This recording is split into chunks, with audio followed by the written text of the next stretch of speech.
Thank you very much, Mr. President. Ladies and gentlemen, good evening. Assalamu alaikum. Lovely to see you all here tonight. We are having a very entertaining night, are we not, with some very interesting things being said from the other side of the house tonight. Let me begin by saying, as a Muslim, as a representative of Islam, I would consider myself an ambassador for Islam, a believer in Islam, a follower of Islam and its Prophet.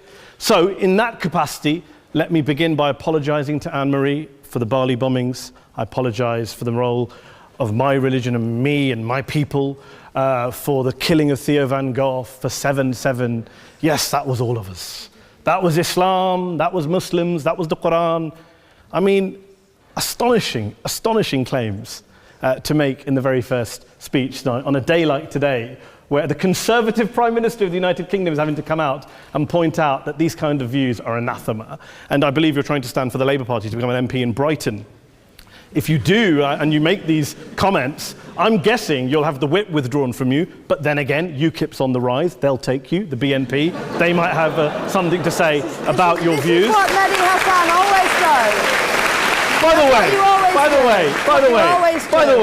way, just on a factual point, since we heard a lot about the second speaker, about how backward we Muslims all are, on a factual point, you said that Islam was born in Saudi Arabia. Islam was born in 610 AD. Saudi Arabia was born in 1932 AD. So you were only 1,322 years off. Not bad? Not bad start there.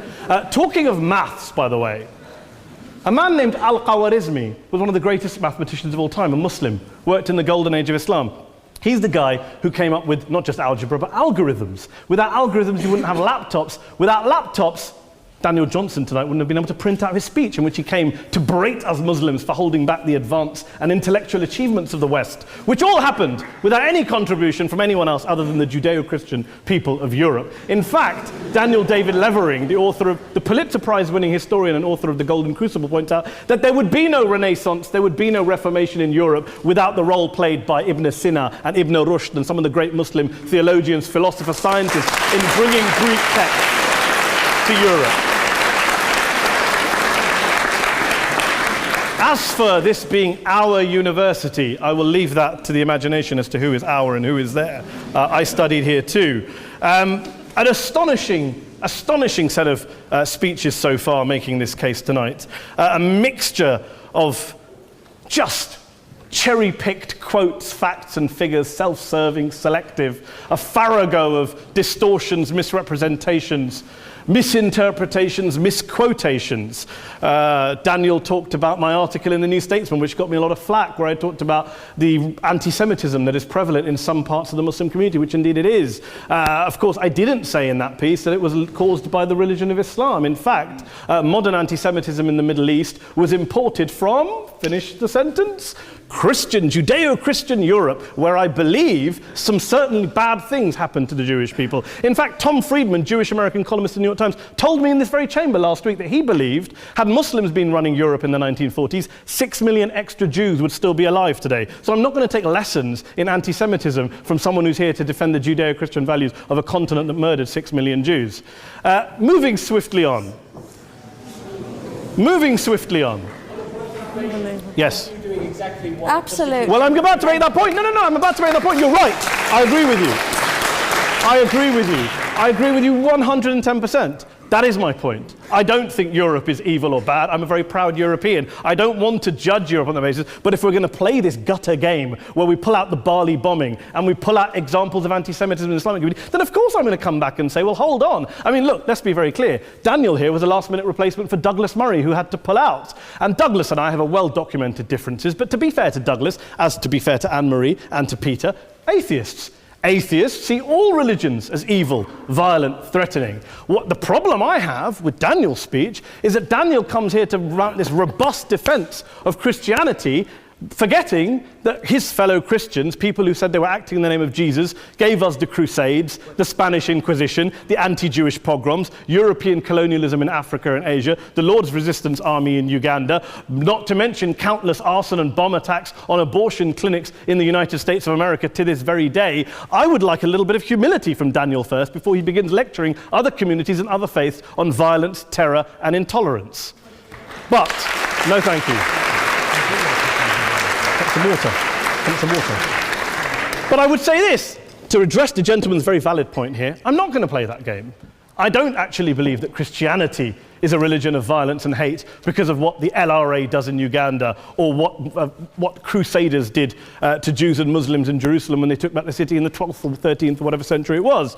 I believe that Christianity, like Islam, like pretty much every mainstream religion, is based on love and compassion and faith. I do follow a religion in which 113 out of the 114 chapters of the Quran begins by introducing the God of Islam as a God of mercy and compassion. I would not have it any other way. I don't follow a religion which introduces my God to me as a God of war, as some kind of Greek God of wrath, as a God of hate and injustice. Not at all. As Adam pointed out, you go through the Quran and you see the mercy and the love and the justice. And yes, you have verses that refer to warfare and violence. Of course it does. This is not a motion about pacifism. I'm not here to argue that Islam is a pacifistic faith. It is not. Islam allows military action, violence in certain limited contexts. And yes, a minority of Muslims do take it out of that context. But is it religious? We talked about Woolwich. Daniel and Anne-Marie have suggested that it's definitely religion that's behind all of this. Well, actually, what I find so amusing tonight is we're having a debate about Islam. And the opposition tonight have come forward. We have a graduate in law, a graduate in modern history, a graduate in chemistry.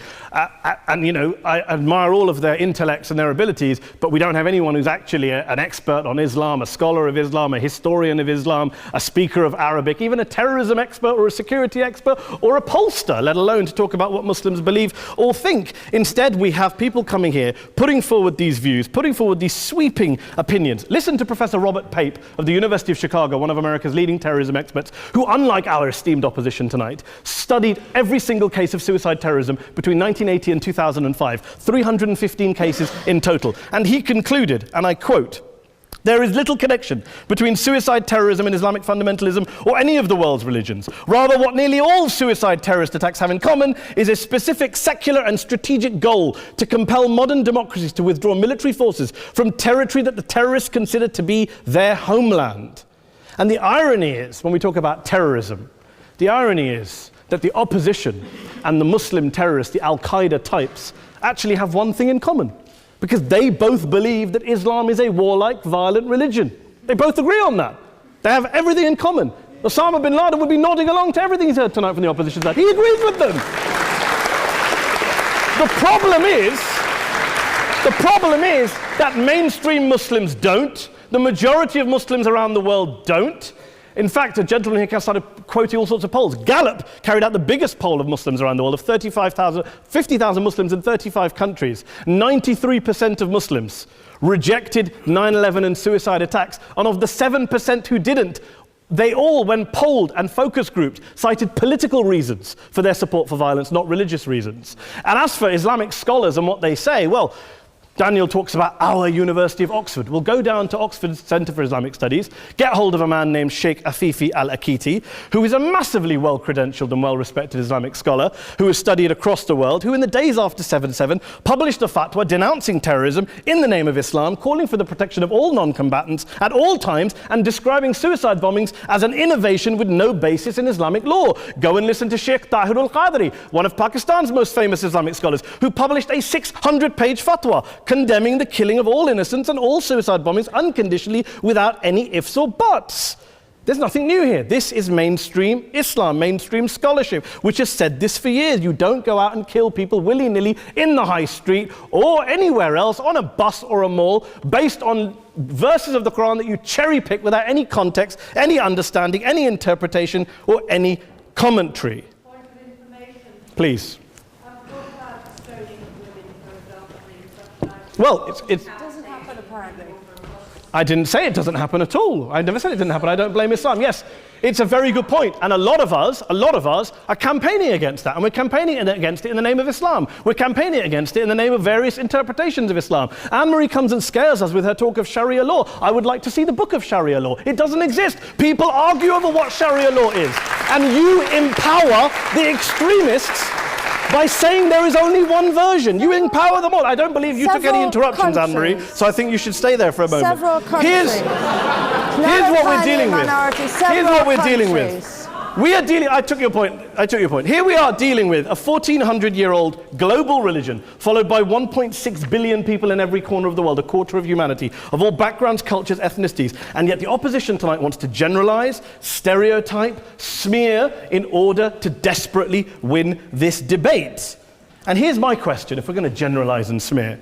If, okay, people say yesterday's bombers, and we've got to be careful, there's a trial going on, were yesterday's attackers, motivated by Islam? Big debate. I don't believe they were. Let's say they were. Let's say Faisal Shahzad, the Times Square bomber, was motivated by Islam. Let's assume, for sake of argument, that Richard Reeves, the shoe bomber, was motivated by Islam. If Islam is responsible for these killings, if Islam is what is motivating these people, and Islam is therefore not a religion of peace, a religion of war, then ask yourself this question: why aren't the rest of us doing it? Why is it such a tiny minority of Muslims are interpreting their religion in the way that the opposition claim they are? Let's assume there are 16,000 suicide bombers in the world. There aren't. Let's assume there are for the sake of argument.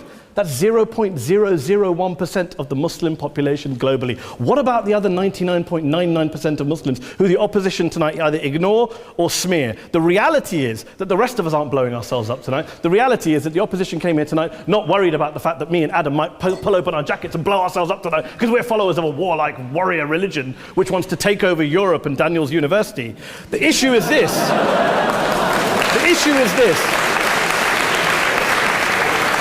Unless the opposition can tell us tonight, and Peter Atkins is here, one of our great atheist intellectuals, can tell us tonight, can answer this question tonight: why don't the vast majority of Muslims around the world behave as violently and aggressively as a tiny minority of politically motivated extremists? Then they might as well give up and stop pretending they have anything relevant to say about Islam or Muslims as a whole. Ladies and gentlemen, let me just say this to you. Think about what the opposite of this motion is. If you vote no tonight, think about what you're saying the opposite of this motion is. That Islam isn't a religion of peace, it's a religion of war, of violence, of terror, of aggression. That the people who follow Islam, me, my wife, my retired parents, my 6-year-old child, that 1.8 million of your fellow British residents and citizens, that 1.6 billion people across the world, your fellow human beings, are all followers, promoters, believers in a religion of violence. Do you really think that? Do you really believe that to be the case? They say that in the Oxford Union, the most famous debate was in 1933 when Adolf Hitler looked out for the result of the King and Country motion, where they voted against fighting for King and Country, and Hitler was listening out for the result. Well, tonight, 80 years on, there are two groups of people around the world who I would argue are waiting for the result of tonight's vote. There are the millions of peaceful, non-violent, law-abiding Muslims both in the UK, Europe, Asia, Africa and beyond, who see Islam as the source of their identity, as a source of spiritual fulfillment, of hope, of solace. And there are the phobes, the haters, the bigots out there who want to push the clash of civilizations, who want to divide all of us into them and us and ours and their. Ladies and gentlemen, I urge you all not to fuel the arguments of the phobes and bigots. Don't legitimize their divisions. Don't legitimize their hate. Trust those Muslims who you know, who you've met, who you hear, who don't believe in violence, who do want you to hear the peaceful message of the Quran as they believe it to be taught to the majority of Muslims, the Islam of peace and compassion and mercy, the Islam of the Quran, not of Al-Qaeda. Ladies and gentlemen, I beg to propose this motion to the House. I urge you to vote yes tonight. Thank you very much for your time.